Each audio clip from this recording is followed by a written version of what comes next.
Well, hello everybody, welcome back to the channel with the latest updates, this time from the continent of Europe.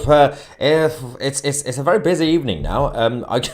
I go to church for half an hour, I'll come out, and the whole world is kicking off, ladies and gentlemen. We have a lot to report over the next couple of hours on 2CTV. We are going to be talking about Poland and the clashes with the European Union. And over the last few minutes, we've also been hearing updates from Israel. The state of Israel is once again under attack by Islamists, which we will be covering straight after this live stream as a breaking news story. We're getting all the information coming from Israel, and everything else has been going on. So let's kick off by talking about Poland, one of the few sane countries left in Europe. Okay, so let's go and focus on the biggest issue, which is the European Union. Politically speaking, culturally speaking, and when it comes to national security. The European Union have been imposing their own worldview onto the member states while pretending that you are still a sovereign country. You can be a member of the European Union and you could have your own country, but that's not really true. Poland, Hungary, a number of countries have always been clashing with the European Union on cultural issues. When it comes to fiscal responsibility and finances and the economy, you've had the other groups who are also sane countries, mostly the Nordic side, alongside the Dutch. The Netherlands been very good at this. Denmark and many other countries who've been clashing with the EU over the last few years when it comes to fiscal conservatism. The European Union are not happy that these countries are going rogue, but Poland have decided to say enough is enough. We are going to be stopping, suspending the right to asylum in Poland because everything's been going on, especially the last few years. They know it's not sustainable and they want to focus on deportations now, and it all goes back to the pressure on Donald Tusk. Now, Donald Tusk, obviously as a centre-right politician himself, he knows that if it's not really just about power, it's about the narrative that's been created across the world, at least in Europe, that the Polish stand up for themselves. The Polish society as a culture, they cannot be told what to do. These are the guys who had to deal with communism. And these are the people who are, as part of obviously the European continent, they are one of the few tribes left that are proactively against both communism, Marxism, as well as National Socialism that came from Germany, because they've experienced it. Now, not many countries have the same attitude. Somehow, some of our countries in Europe, especially towards the western side of Europe, are going towards communism. They don't call it communism, but it is Marxism. Anyway, Donald Tusk and his government announced that they will be suspending the right to asylum, so you can't even, illegal migrants going to Poland will not be able to even seek asylum, which is, that's part of the world consensus. The European Union, the United Nations, got all the countries to agree that if anybody comes, at least you need to hear them out. But they know everything has been going on with their border with Belarus. We've had people from North Africa and the Middle East, a bunch of Islamists, going all the way to Belarus, crossing the border, getting to Poland, causing chaos, and they know who's sending them. Everybody knows who is sending them. So they've decided to put a stop to it, to find a different way to protect their borders. These images are now quite popular, famous now, coming from Poland. Tens of thousands of would-be immigrants, many from the Middle East and Africa, have attempted to cross the border into Poland via Belarus in recent years, with as many as 2,500 reported last month alone, and more than 26,000 so far this year. Now, the reason this is worrying in terms of the numbers, now when you compare it to, for example, the situation in the United Kingdom, and the number of people coming on small boats over the last couple of years, even this year alone, high numbers. So you were like, well, it's still quite high in Poland, but you were like, well, we have it worse. The difference is that our liberal establishments obviously in England, for example, have been quite proactive in terms of saying that all refugees are welcome here. They've been very proactive to say we are a soft touch. The Polish have had a strong border anyway. They've got massive fences. So the numbers you are getting in Poland, that is, let's just say, impressive. considering how strong the borders are and how intolerant the state is when it comes to illegal migration. So it's worrying anyway.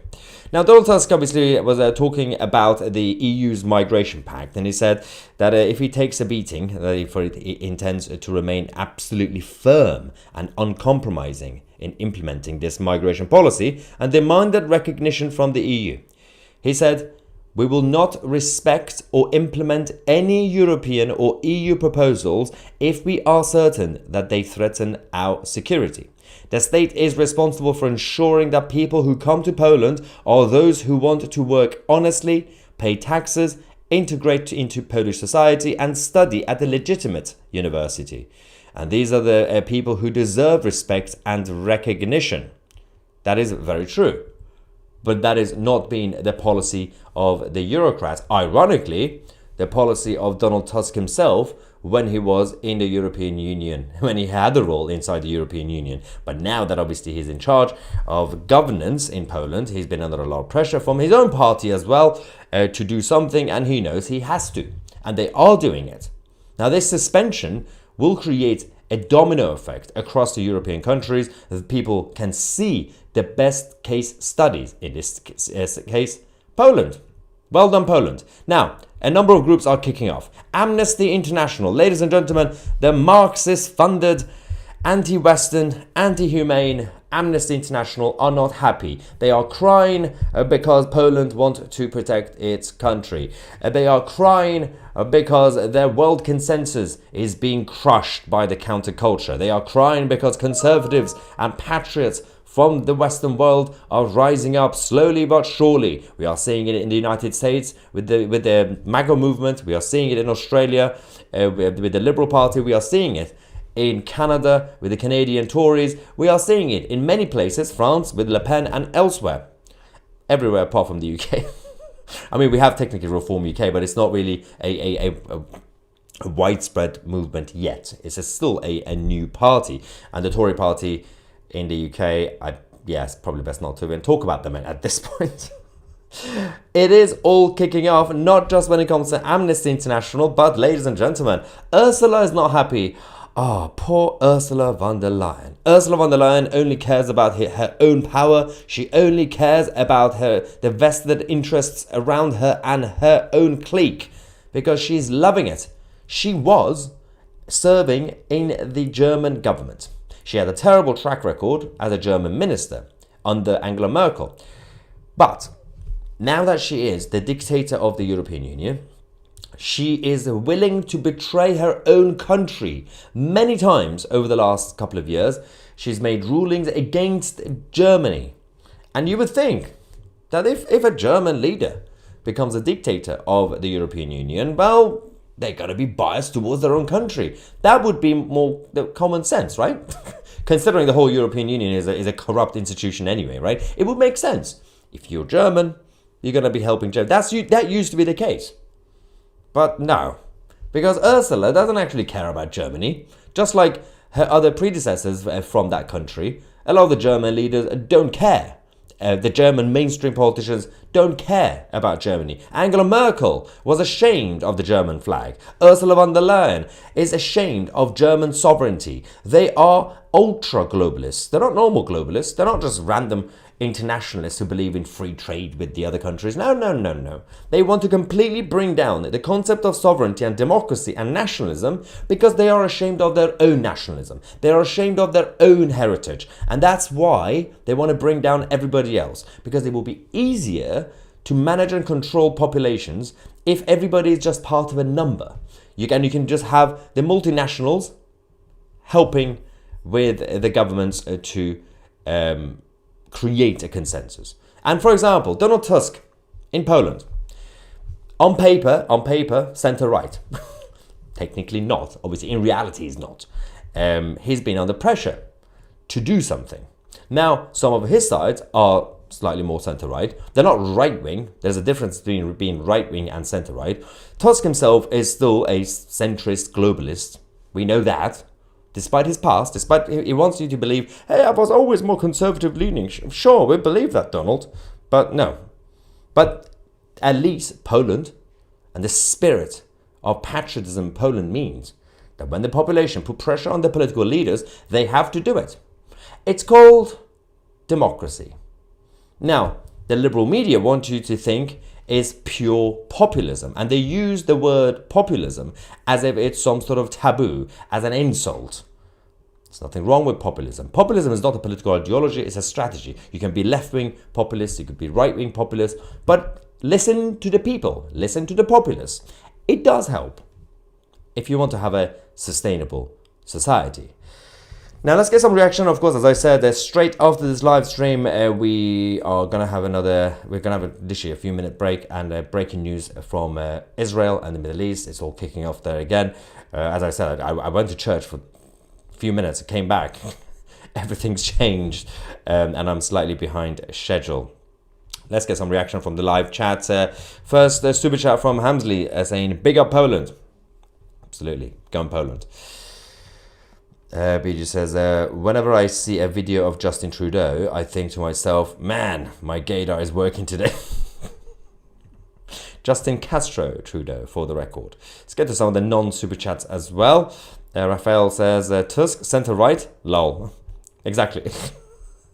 Yeah, he wants you to believe he's centre-right. But just because, it's like saying Rishi Sunak, because he's part of the Tory party, he's centre-right. I'm like, yeah.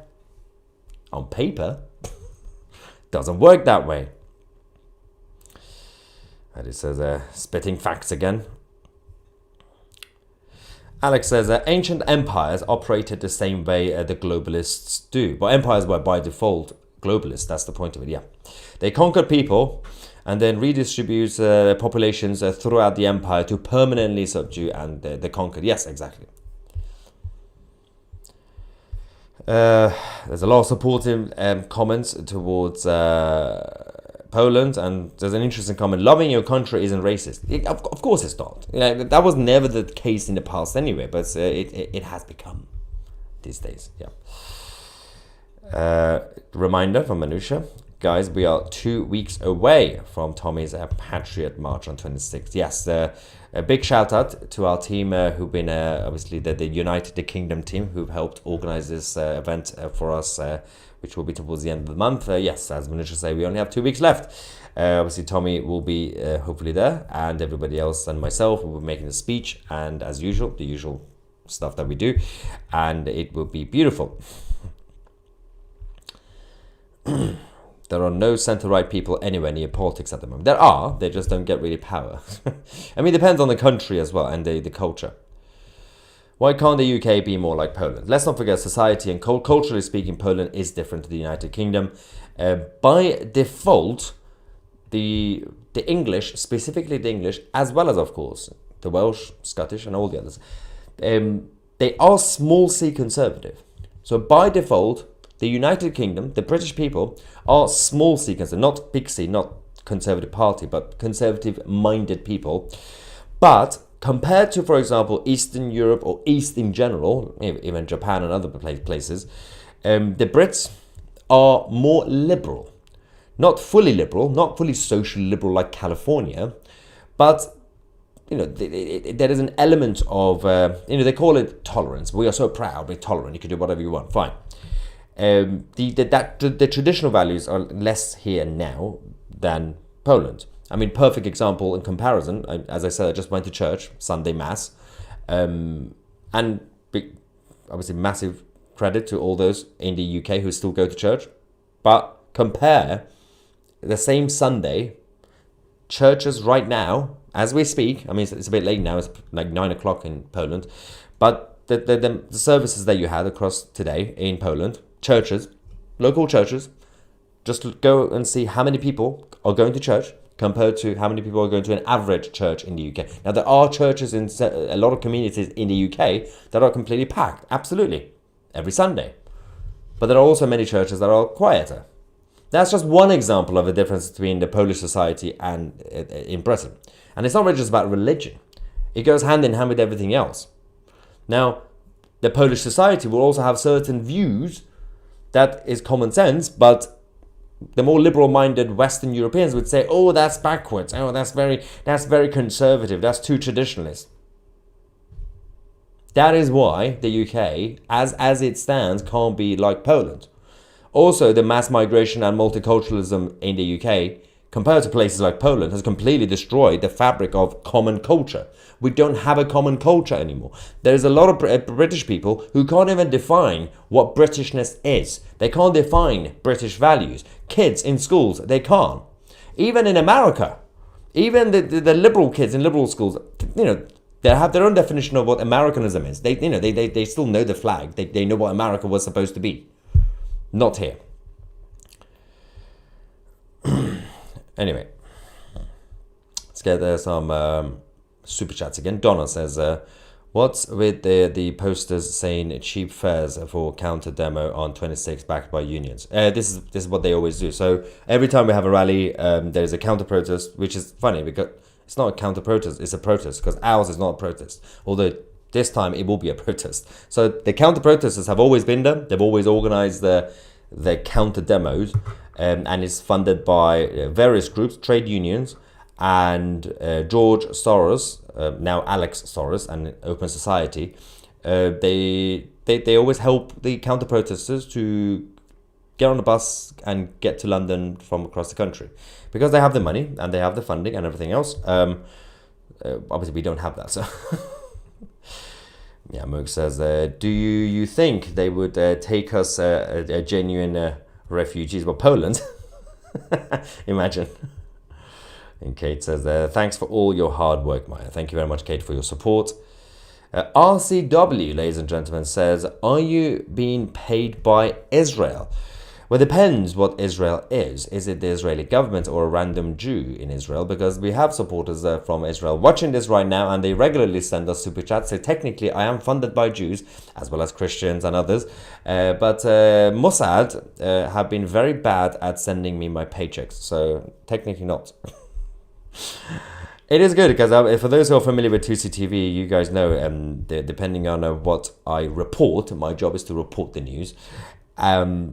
It obviously upsets some snowflakes, from around the world. So I get accused of many things at the same time. These people think I can multitask. I can't multitask. I get called the Israeli shill. They say I get funded by Israel and Mossad. Then they say I also get funded by CIA for some reason.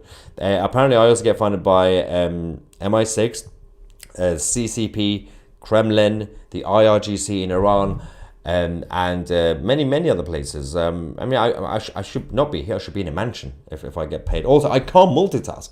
It's very hard for me to get paid and do what they say.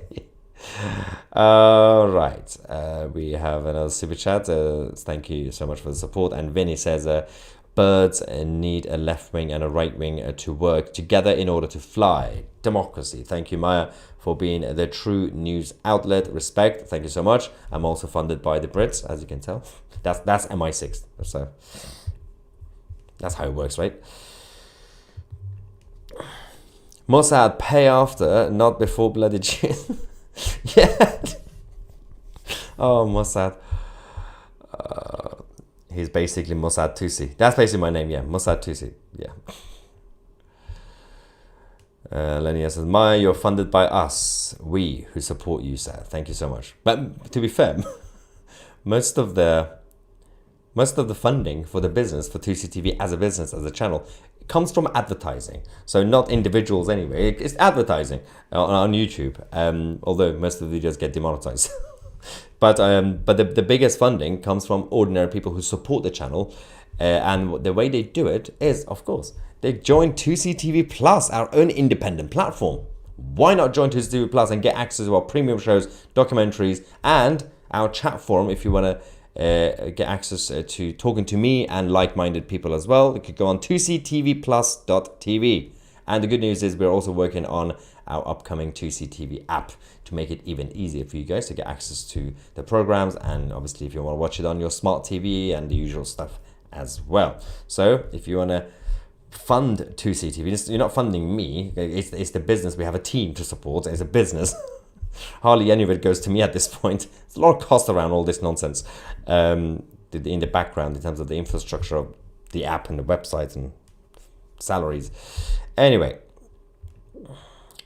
Yamuk says, for the 26th, everybody should stay deathly silent. And Bija says, did you get your check from the Texas Patriot militia in the mail? Yeah, I also get funded by the militias in the US, and KKK, obviously, because, I like to wear white. I look good in a hat, let's just say. Actually, I don't look like a good look in a hat. That's one of the reasons I couldn't join the KKK was because I don't look good in a hat. Anyway, speaking of KKK, ladies and gentlemen, let's take a quick break and come back because we have a lot to report. We are, after a short break, we are going to Israel and the Middle East as over the last hour or so.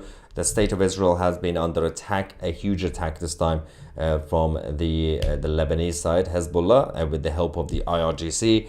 Many people have been injured, a lot of them critically injured, and we are getting confirmed reports about a number of casualties, people who have been killed in these attacks.